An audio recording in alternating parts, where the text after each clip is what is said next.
Hello viewers, I'm Advocate Kier Rawat from Lexington Company. Today we're gonna talk about what is criminal breach of trust. So the Indian Penal Code 1860 under chapter 17 provides for offences against property. Criminal breach of trust considered as an offence against property under this chapter, and section 405 to 409 deals with the specific purpose concerning the criminal breach. Now the definition of criminal breach of trust provides under section 405 can be construed as an dishonest use or dishonest property by any person upon whom the other person has entrusted in his property and owing his dishonest use. The position that latter should have suffered breach of trust and the act must have been committed in discharge of the property. Now, what are the essentials of criminal breach of trust?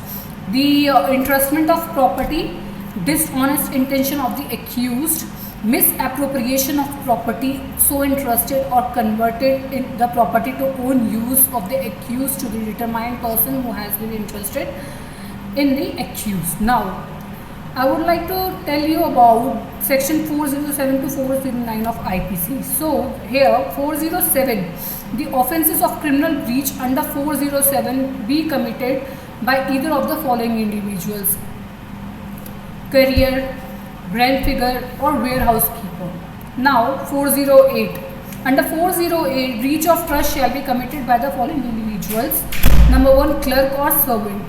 409, as per section 409, offences of criminal breach of trust under the provision shall be committed by the following persons: public servant, banker, merchant, factors, broker, attorney or agent. Now this is what section 407 to 409 says. Who can be the person who is committed that offence of the criminal breach of trust. I hope you are clear with the sections till from 407 till 409. Still you have any doubts regarding criminal breach of trust, do let me know in the comment sections. I'll clear up all your doubts regarding this. Thank you for watching my video. Hope you enjoyed my video. I'll see you all super soon in my next video with some other topic.